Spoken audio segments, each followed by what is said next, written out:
Doménicos Theotokopoulos, el Greco, y Miguel de Cervantes Saavedra, dos de los genios más inconmensurables y universales de nuestras artes. Ambos tuvieron una peculiar relación con el éxito, debido a su singular visión del mundo, no siempre compartida y celebrada. Es lo que tiene la modernidad. Y es que sin duda la contribución de estos dos artistas fue fundamental. No en vano el Quijote es considerada la primera novela moderna y el Greco el gran maestro de los pintores modernos. Sus obras gozan de una vigencia extraordinaria en la actualidad, tanto desde el punto de vista temático como estilístico, siendo exploradas y abordadas por autores de muy diversas disciplinas. Prueba de ello es su impacto en la cultura popular, ya que al gran público no le resulta muy difícil identificar una pintura del maestro cretense o de conocer pasajes enteros de las aventuras del ingenioso Hidalgo, así como hablar como él, pues con la iglesia hemos dado, Sancho. Hay que ver cuánto trabaja el griego para que parezca que sus cuadros están sin trabajar, diría Francisco Pacheco, el gran tratadista del siglo de oro, tras visitar al maestro cretense en su taller en 1611. Esta sentencia resume perfectamente el modus operandi del Greco y las sensaciones que su obra transmite. Una técnica aparentemente espontánea y deshecha, a la prima, con que trabaja sus pinturas a través de múltiples capas. Sobre la imprimación rojiza y la grisalla se superponen varias veladuras semitransparentes de color. Una vez obtenida la valoración tonal deseada, los empastes acentúan las luces y las sombras. Las últimas pinceladas, cortas y precisas, terminan esta construcción volumétrica y al mismo tiempo dan toda su viveza al personaje retratado. Con múltiples capas también trabajaba Miguel de Cervantes, especialmente por cómo Don Quijote se cree su propia ficción y los demás personajes le siguen el juego. Pero esta ficción dentro de la ficción la llevará a su extremo en su entremés El retablo de las maravillas, en el que un grupo de actores asegura a sus espectadores que solo los cristianos viejos podrán ver las maravillas de su retablo. Estos espectadores fingen ver estas maravillas para no ser acusados cuando en realidad no está ocurriendo nada. Entonces aparece un militar real y al creer que es ficticio empiezan a gastarle bromas.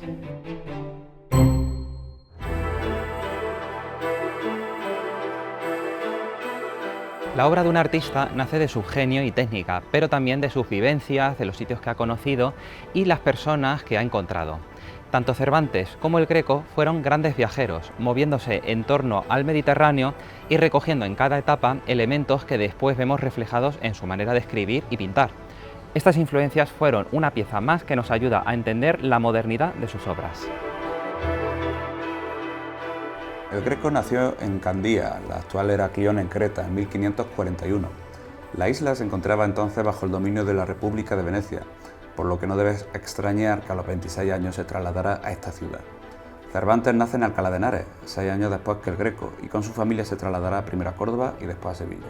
Por su parte, el Greco, después de un intenso aprendizaje en contacto directo con los famosos talleres de Tiziano, Bassano, Tintoretto y Veronés, en 1570 hace de nuevo las maletas y viaja a Roma, pasando probablemente por Padua, Verona, Parma, Bolonia, Florencia y Siena. En cambio, Cervantes, huyendo de la justicia española, había estado en Roma el año anterior. Como soldado, tendrá la oportunidad de conocer Nápoles y combatir en Lepanto, Túnez, Cerdeña, Lombardía y Sicilia. Mientras tanto, el Greco trabajó en Roma al servicio del cardenal Farnese y pudo ver de primera mano las ruinas clásicas y la obra de Miguel Ángel y Rafael, entre muchos otros. Cervantes no fue tan afortunado, pues de camino a España fue hecho prisionero por piratas berberiscos. Pasará 5 años cautivo en Argel, intentando fugarse hasta en 4 ocasiones. En 1577 el Greco está en Toledo y aquí madurará un estilo en el que podemos observar la huella de todos los territorios recorridos y la influencia encontrada. Se sabe que frecuentó el entorno de la corte para unirse al proyecto del monasterio de San Lorenzo del Escorial. Cervantes tardará 3 años más en volver a la península. Sus diferentes ocupaciones le llevarán a recorrer Denia y Valencia, gran parte de Andalucía y Madrid. Además, siguiendo a la corte, se trasladará primero a Lisboa y después a Valladolid, para volver definitivamente a Madrid en 1606. Como vemos, la amplitud de los dominios españoles de la época le permitió recorrer territorios muy diversos. Por ejemplo, Cervantes menciona la ciudad de Toledo en su novela ejemplar La ilustre Fregona. En esto, a las voces de Constanza, salió a los corredores la Argüello, con otras 2 mocetonas también criadas de casa, de quien se dice que eran gallegas. y el haber tantas lo requería la mucha gente que acude a la Posada del Sevillano, que es una de las mejores y más frecuentadas en Toledo. Recientemente, el Premio Nobel de Literatura John Coetzee ha asegurado que el Quijote trazó una línea de demarcación entre el romance y la novela, que se ha mantenido hasta nuestros días. Y es que su influencia ha sido evidente a lo largo de los siglos.